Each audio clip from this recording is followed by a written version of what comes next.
Chair trying to entice Mega. 120 experience? Whoa, that was a ton. Geralt, thanks Imagine how much experience we'd be getting if we were actually completing these monster dens that we cleared out but not successfully destroyed the nests from.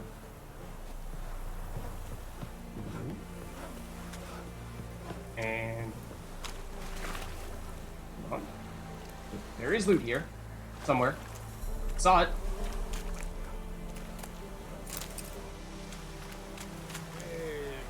I would burn down those bees, but at the same time, I don't want to accidentally hit any of those villagers. That probably wouldn't go over too well.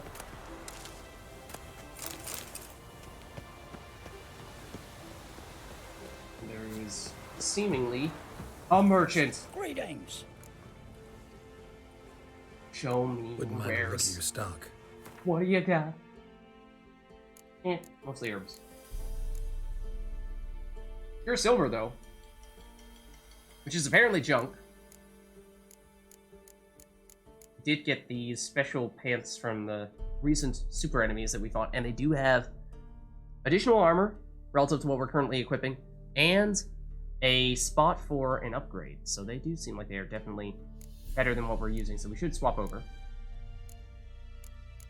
What I'm mostly interested in, can we perhaps sell additional junk to you? Stuff that we have no real reason to be holding on to, yet we are. Like this. For 3 coins? Oh, yes. Same there.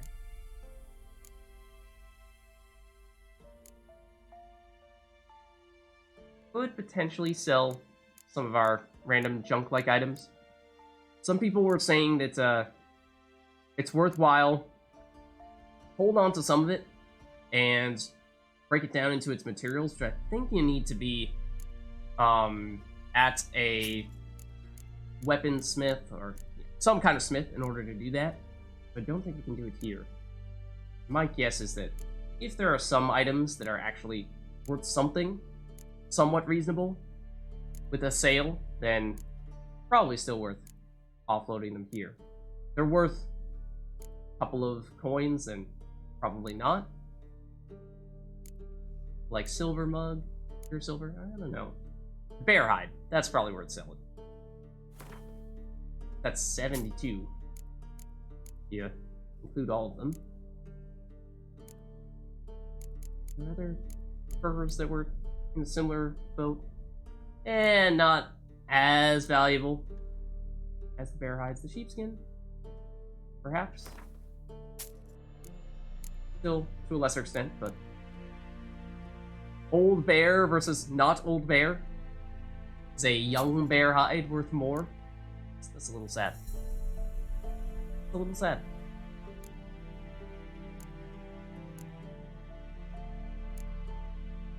We read these. Because I know we were talking about reading books a while ago. And it seemed like all the things that we were reading we had already read before. Yet I'm pretty sure there are things that we have not yet read at all. So how to filter through and find the stuff that we want? I don't know. Okay, let's hold on to our crafting materials because, I don't know. We probably want to use those at some point. Farewell.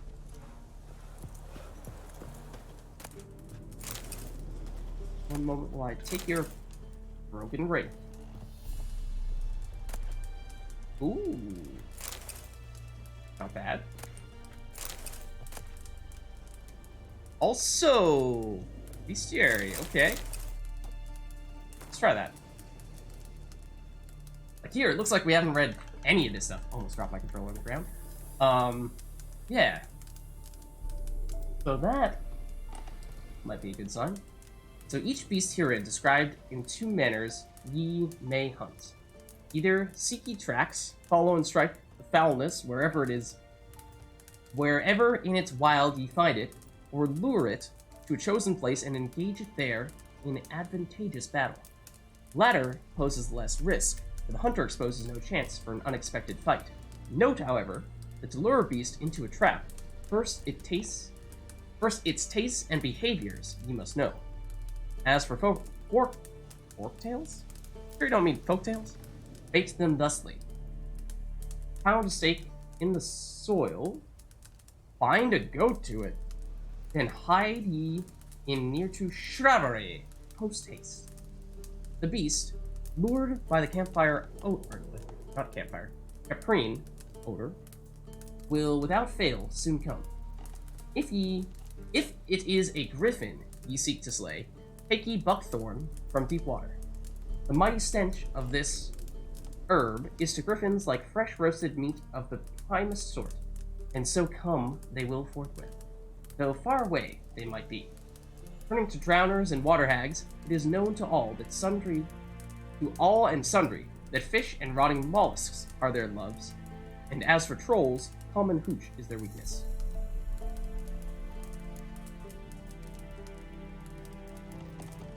Okay, so I wonder if that actually does allow us to lure various monsters at all.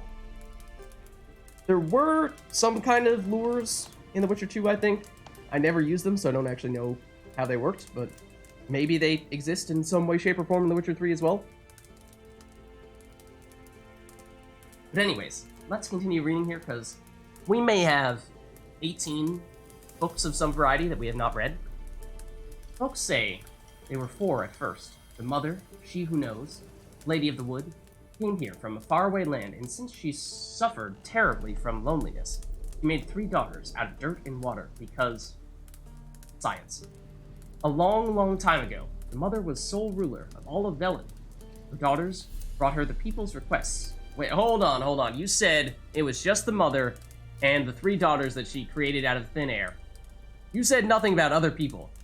I don't know. This story seems awfully shaky. So anyways, her daughters brought her the people's requests and served as her voice. Each spring, sacrifices of grain, animals, and men were made to the Lady of the Wood on her special night. Yet as the years passed, Lady of the Wood slipped deeper and deeper into madness. You know, that probably tends to happen when you sacrifice human beings. Her madness eventually spread over the land. Men took to abandoning their homes and setting out into the bog, where they became food for beasts. Before long, Velen was drowning in blood. The daughters saw their land nearing destruction and took it upon themselves to save it. When spring came once more, and with it the night of sacrifices, they killed their mother and buried her in the bog. Her blood watered the oak atop Ard Serban, and from then on, the tree grew wholesome and hearty fruit for people. As for the lady's immortal soul, it refused to leave its beloved land, and so the sisters imprisoned it. To this day, it lies trapped beneath the Whispering Hillock, where it thrashes about in a powerless rage. That also sounds like something that we might be able to explore. Witches, magickers, and non-humans. All that separates us from common folk is that we've the courage to take up arms, to defend our lands from evil, to slice out the gangrene that eats us from within. We haven't a leader. We haven't forts or land, though God's-fearing Radovid supports us with his gold at times. And we've not sworn him, nor any other ruler, any oath. We serve only the eternal fire. Okay. And we listen only to our own conscience. Eternal fire, of course, is the religion / cult that we saw a lot of in Witcher 1 and 2. And the Order of the Flaming Rose is the military group that is associated with that, and supposedly, I mean, it was a key feature in Witcher 1, of course. Witcher 2, supposedly they sided with Radovid and the Redanians, and so it's a little weird that I suppose these are probably a different group of the people who are supporting the Eternal, are believing in, worshipping the Eternal Fire. So maybe they specifically did not pledge allegiance to Radovid. But anyways, who can join us? Maybe the people who accidentally hit the controller and make it so that you lose your place wherever you were reading. Who can join us? Any who is right of soul and sound of body. we can find us in every larger city in the north. We will give you board. Okay, if you're talking about the Board of the Flaming Rose as a whole, then yeah, this seems like some retcon here. You were definitely siding with the Redanians. We will give you board, lodging, and a weapon. We will explain how to spot the telltale signs of evil, birthmarks in strange and arcane shapes, smooth skin on a matron aged more than 30 springs, and black cats kept in the yard, to name but a few. And there are many, I assure you.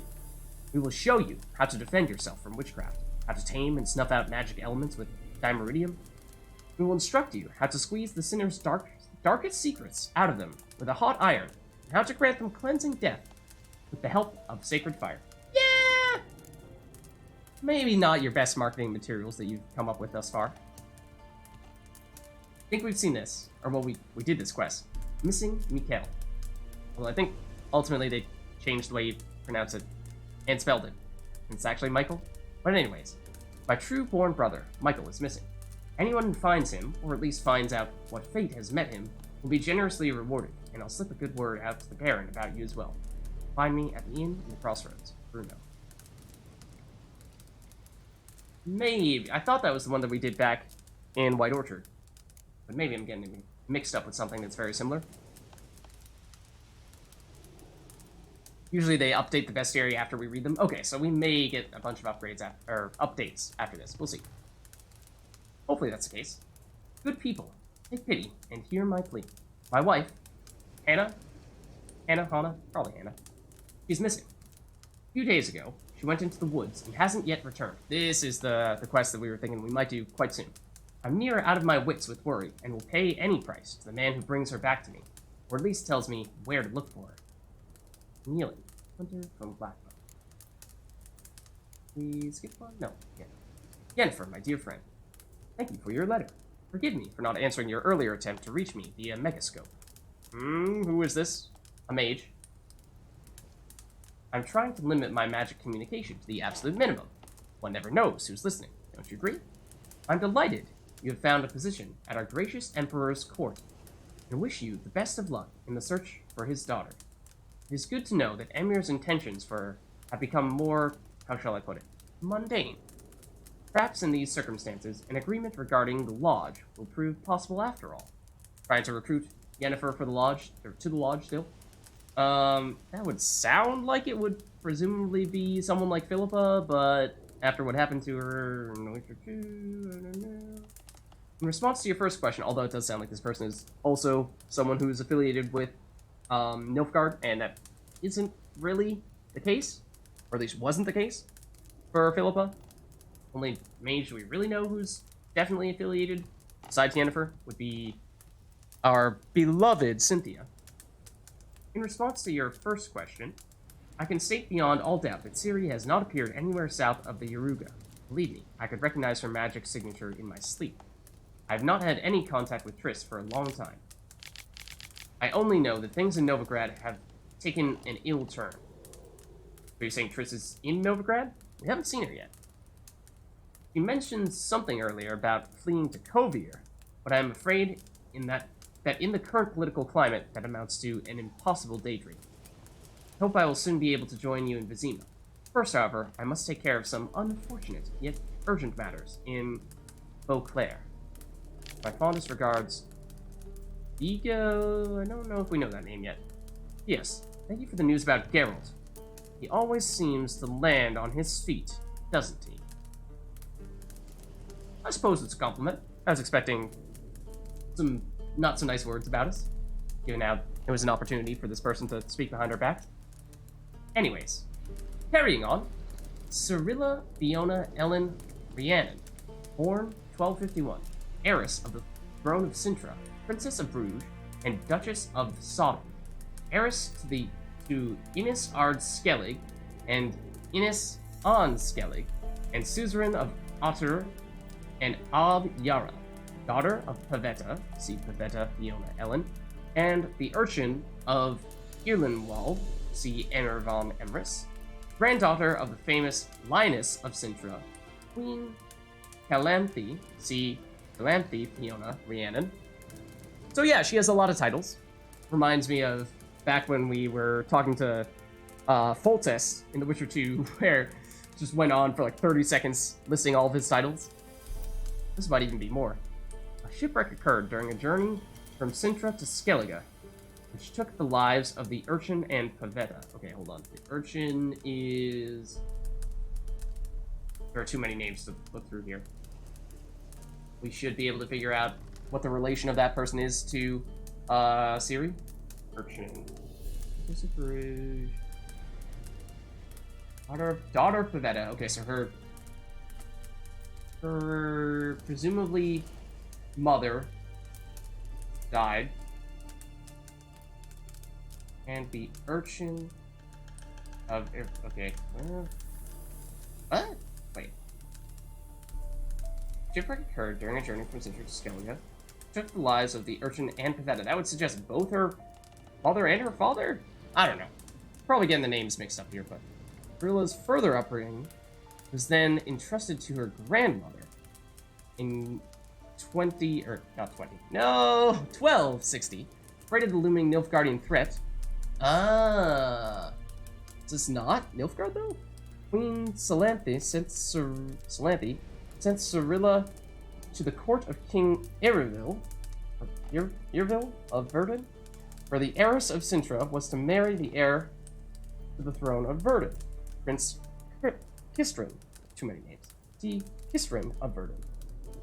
Though allying, I also just can't read. Though allying with Verdun and gaining the aid of that realm's army was at the time Calanthe's top priority, no marriage ever occurred, and Cirilla returned to her grandmother's court.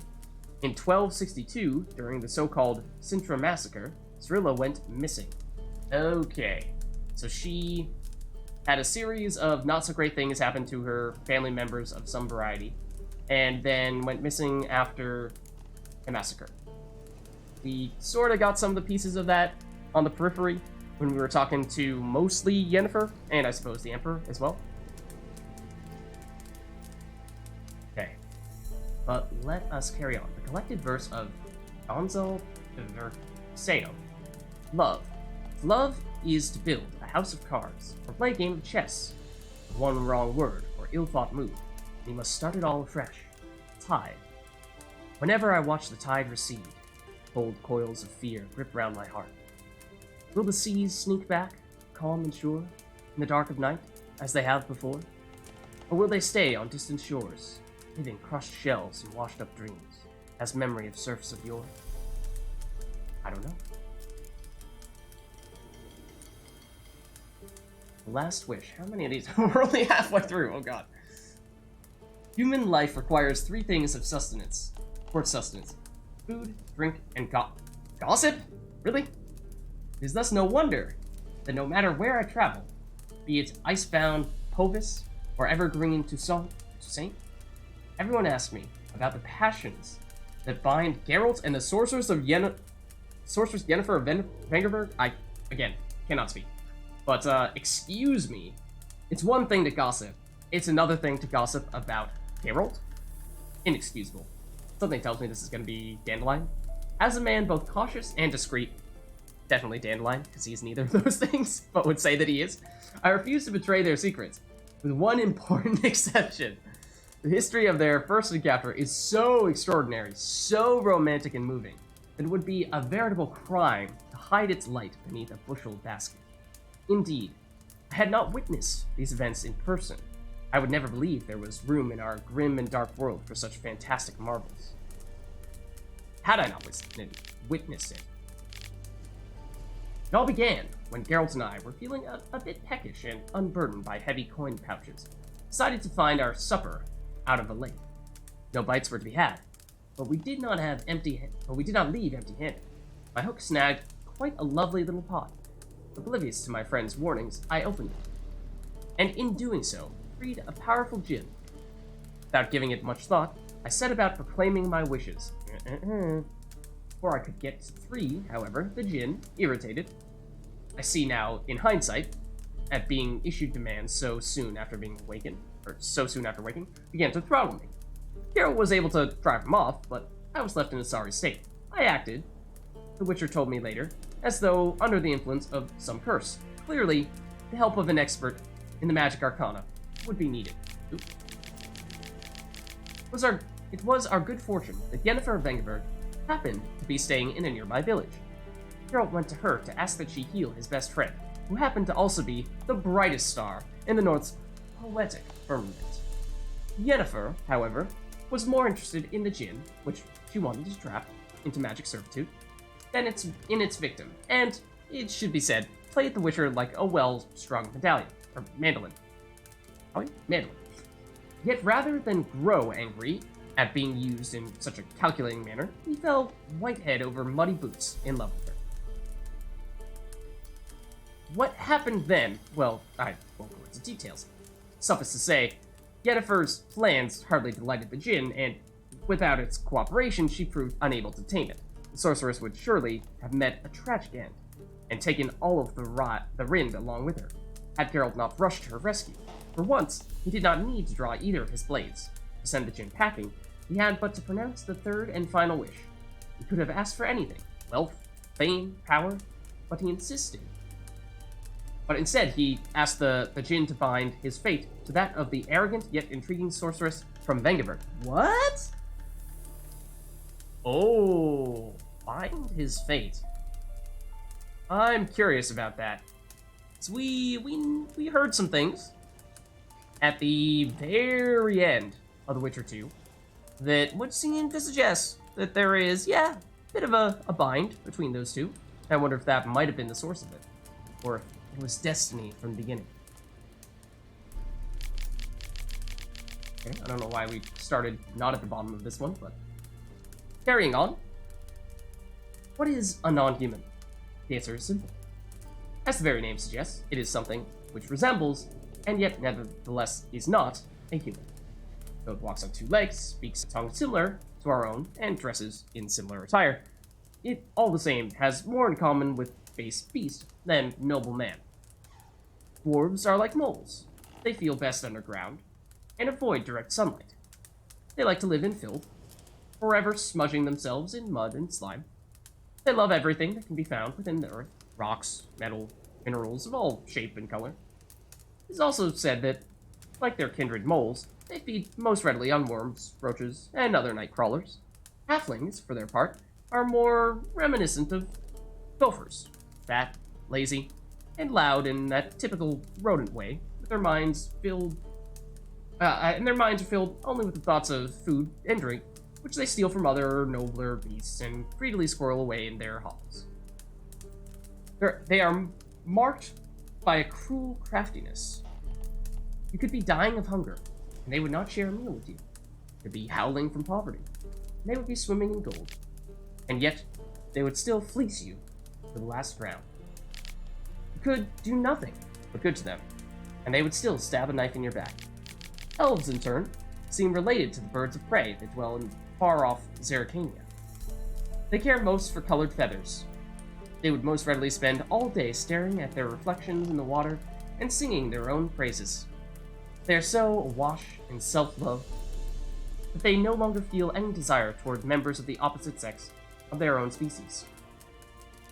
Their appearance, unquestionably pleasant to the eye, is highly misleading, for they are extraordinarily cruel, and any who judge them by looks alone, they first dupe and then kill in cold blood.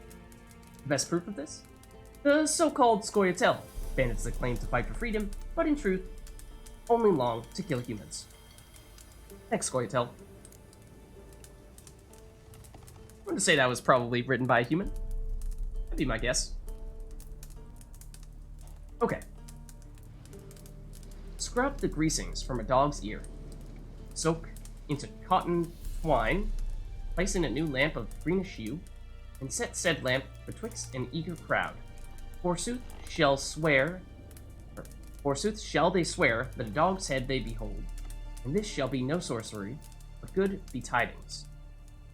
For the prince of Ilander's nuptials, a paltry gnome armed with a miniature cutlass behid himself in a pie.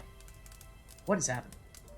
When guests partook of the princely banquet, anon jumped out the besabered gnome, giving a terrible fright, to all at first, then causing much merriment once the jest was figured. A cynocephalus, or a doghead in our tongue, a beast that in the wastes of Zangbar dwells, has the corpus of a man with the head of a dog. Prince of Elander did not receive such a specimen from those far-off lands. The cynocephalus lets stream its urine with the tolling of every hour both day and night, and this is why the Zangabarians engrave its likeness on timepieces and compasses, because totally worth engraving. Temeria, a land where milk and honey once flowed.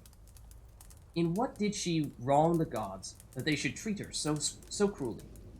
The Pearl of the North to some, she proved a galloping range for Nilfgaardian cavalry to others.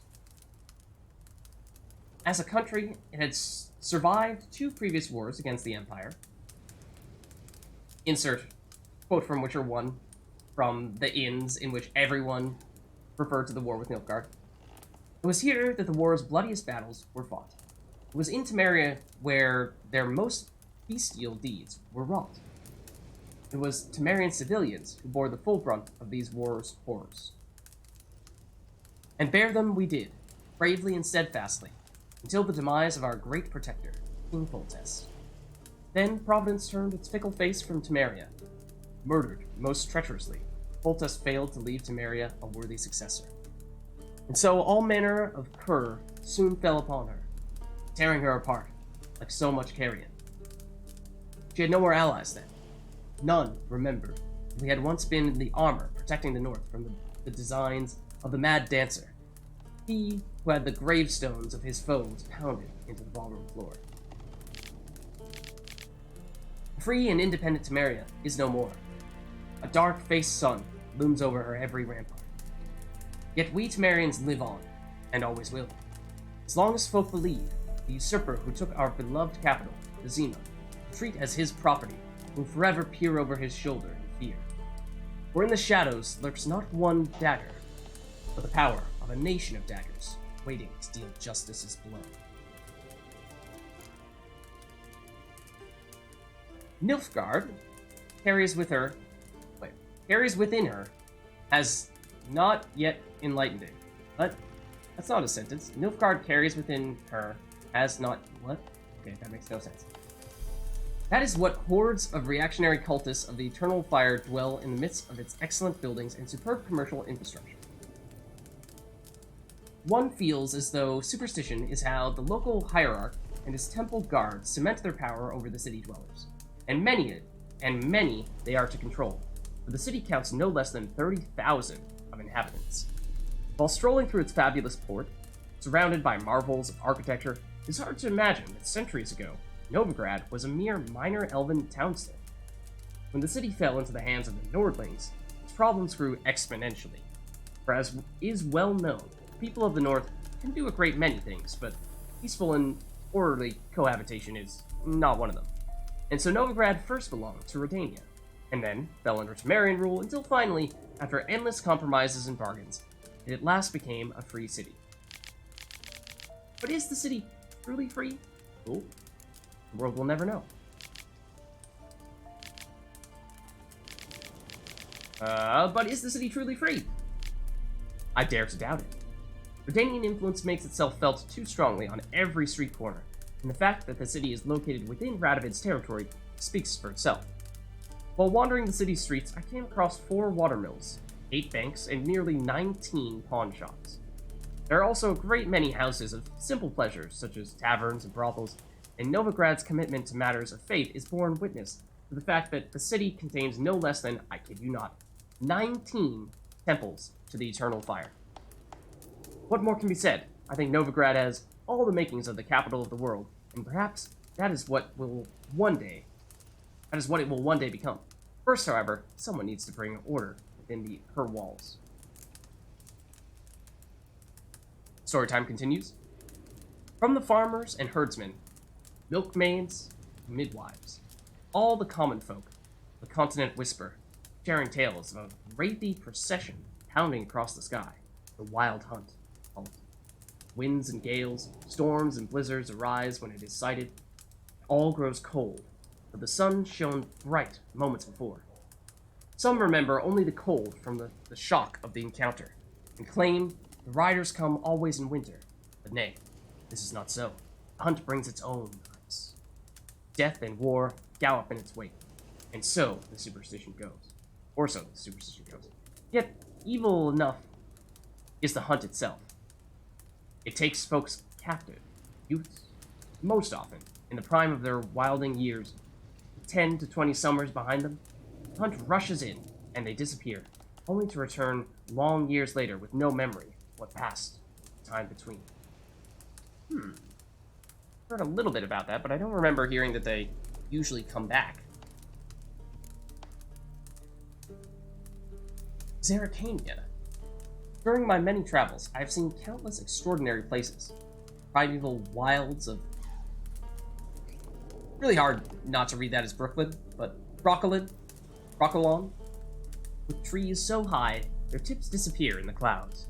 Dwarven chambers carved into the guts of the Mahakam Mountains, walls plated in pure gold, the Ice Palace, Pont Manus, adorned with stained frost windows. Yet none of these made such an impression on me, as did the rightly famed Zerrikania. But while I was traversing the fiery mountains, I feared disappointment awaited me on the other side. I'd heard many a fantastic tale about Zerrikania, about its trackless sands, burnt white by the sun, its golden-scaled dragons weaving their nests amidst the dunes, its hunchbacked horses able to survive weeks without even a swallow of water. Yet none seemed to me at all plausible. I was sure all these sensations were but the figments of some bard's overactive imagination. I can think of one such bard. I know this will be as hard for you to believe, dear reader, as it once was for me. All the unbelievable tales are true. Not only that, during my many months of travel, I came across wonders far surpassing those any prior travelogues mentioned. I saw temples dedicated to the worship of dragons. I heard their voice, almost human, but reverberating with 1,000 echoes. I met warrior maids clad in leopard skins, tattooed from head to foot, and giving no ground to witchers in mastery of the blade. I saw mages who channeled power from fire. I saw seemingly harmless flies whose solitary bite would make a man fall into a deep slumber, never to awake, safe to die. In short, Zerrikania is a land where the fantastic is normal, and the impossible is daily. Heard a lot about heard mention of Zerrikania a lot, but never really got much directly related to it. Ridank, the elf. Despite what one might conclude from his moniker, not one drop of elven blood flowed in King Ridank's veins. They called him the elf because of his exceptional beauty and for the great admiration he felt for the Anshe. His fascination, seemingly harmless, would have horrible long-term consequences. King Ridank, spitting in the face of all laws and customs, chose his wife a half-elf, and one of low status at that, known as Beatrix of Kovir. Fruit of this regrettable and short-lived, I don't actually know how to say that word, but was Falca. Wait, we've heard that name. Why does that sound familiar? Falca's blood is the name of what? A potion? Or an oil? Who later fomented bloody revolt against her own father. Though this upbringing was ultimately extinguished and Falca herself burned at the stake, the young state was thereafter thrown into chaos for years to come. Well done. While Nilfgaard's emperor wields absolute power, partially crushing the slightest sign of disobedience, opposing forces continue to exist within the empire. By this, I do not mean the disgruntled leaders of conquered provinces, but the magnates within the city of 1,000 towers, who are unhappy with the current leadership. This conflict between the emperor and the noble houses of Nilfgaard, capital dates back many years. All the princes of the blood and magnates expected their ruler to wed one of their daughters and sire an heir with one of their own. The emperor, however, had other plans. This proved a slap in the face for all the great families from which he refused to take a bride. The Nilfgaardian opposition patiently waits for the emperor to slip up, for some event to occur which will weaken his authority, be it an economic crisis or defeat in battle. A secret conspiracy lies ready to seize such a moment to incite the disaffected, assassinate the emperor, and carry out a coup d'etat, culminating with one of their own number ascending to the throne. Okay, well, based on how this is written in a book, would suggest that perhaps he is somewhat familiar with that concept, aware of it. They entered his hut and began to search. First, they tore through his bed. Dried twigs covered the sheet. That was the first proof. The werewolves return at dawn after a night of hunting, their bare feet covered in the forest droppings. They found the second proof under his bed, the wolf's hide. The werewolf surely dressed himself in it when transforming with the setting sun, and shed it again when he turned to man the next day. Having found these powerful proofs, they ceased deliberation and began the hunt, vowing to find the lycanthrope and bind him in silver chains. And that's the last one. Story time's over. And we've now learned about werewolves. And whatever the heck that is.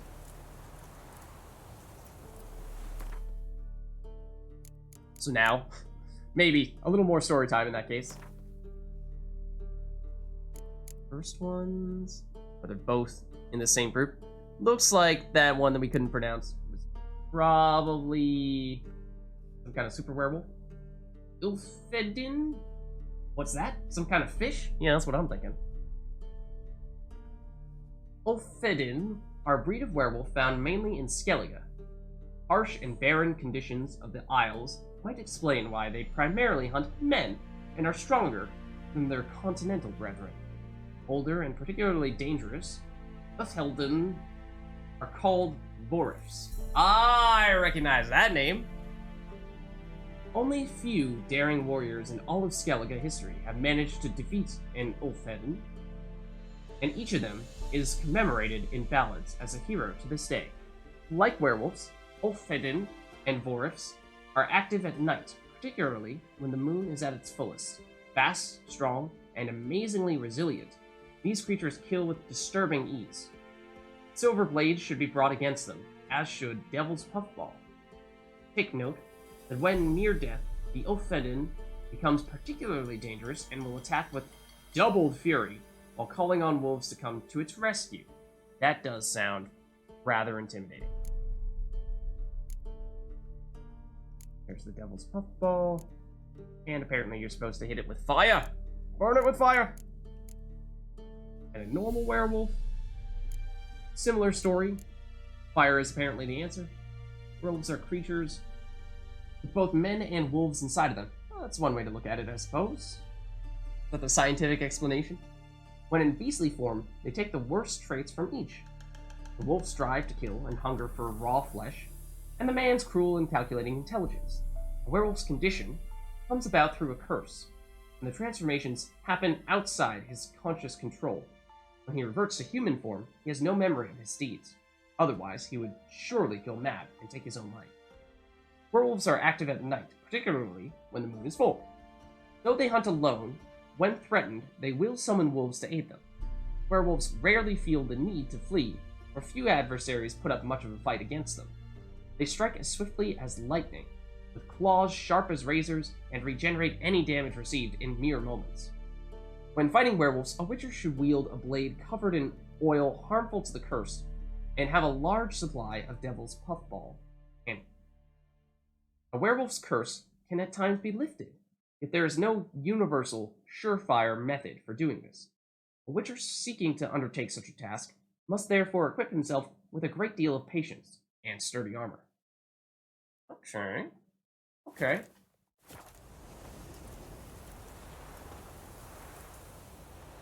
And so it's probably like 24 hours later in-game. Actually, I don't know if time passes. Greetings. When we're reading, or not. Wouldn't mind a look at your stock.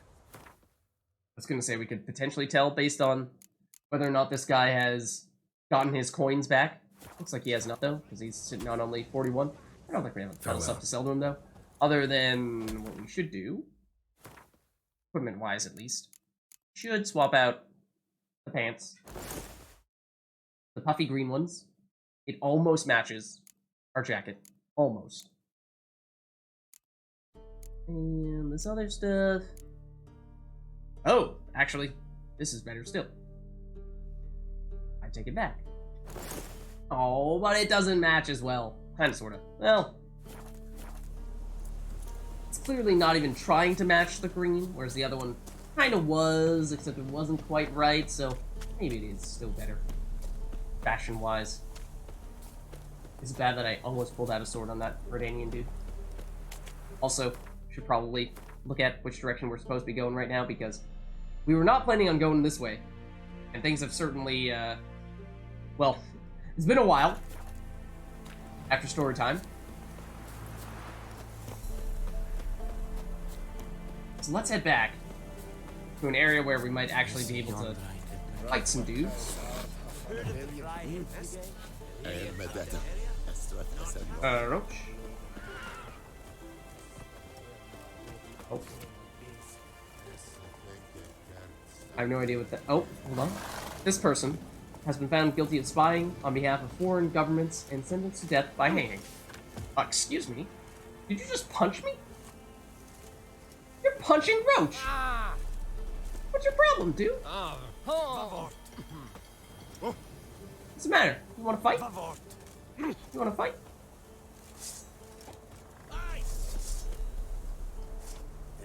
I didn't think so.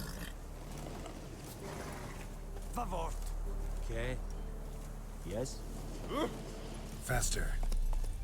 Okay, do we want to take the top road or the bottom road?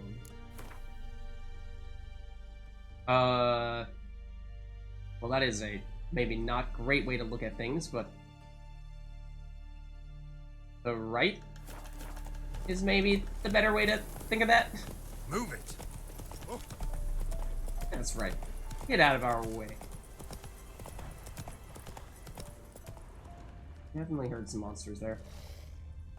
Is it worth stopping? Fight some dudes? We'll be fine. Not so fast. This is the monster den. One of the monster dens. The several that we are waiting to destroy. We'll get there eventually.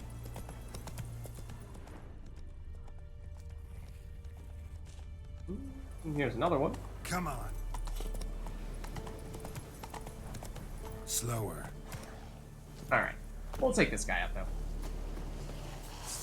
Oh, excuse me. I object. I also object to that. You should be stunned.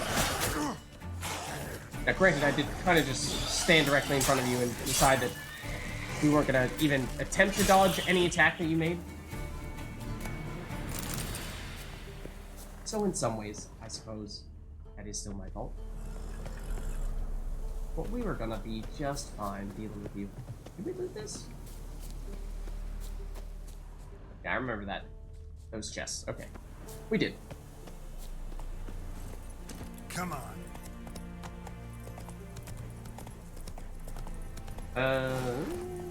More monsters and fork in the road. Northern-ish route, or not northern-ish route? Northern-ish route, there's something right here. So let's check it out.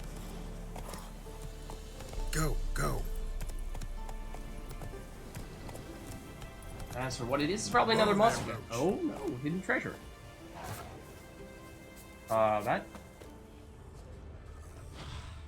Oh, not the foglets.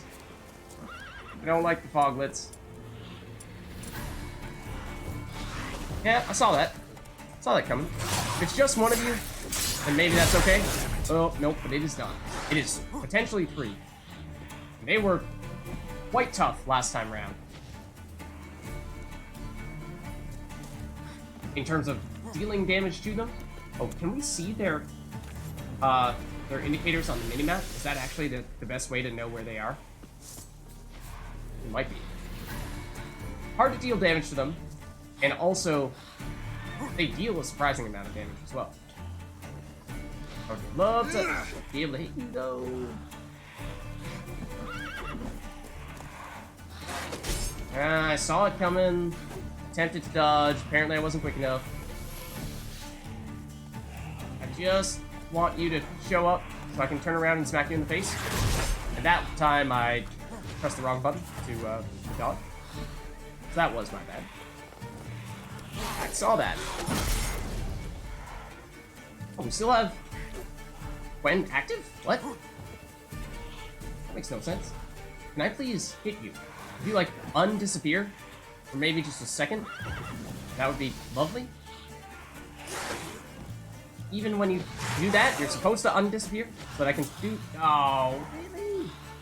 I know Gwen is technically supposed to be the side of choice, but it is awfully tempting to try to just smack these guys, because there's so little opportunity to deal damage to them. And man, they hurt. Don't have the sign back just yet. How we do? Eat some food, because we apparently were not regenerating life, although we should have been. No, there's one right on us. There he is. Stop disappearing. If you're gonna hit us, fine. I mean, I don't like it, but I'll take it. You just need to allow us to hit you in return. You know? A little bit of damage for a little bit of damage is all. Okay, one down. I'm very happy with that.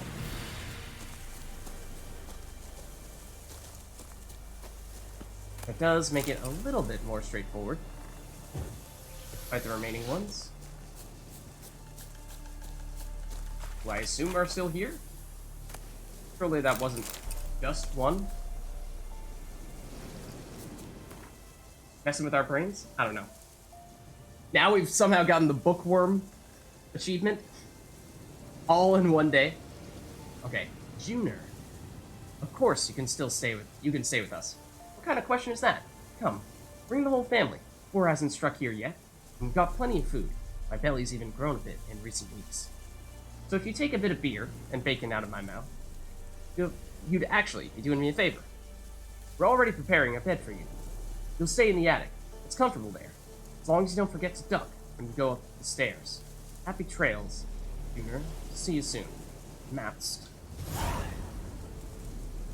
Something tells me that didn't end up all that happy.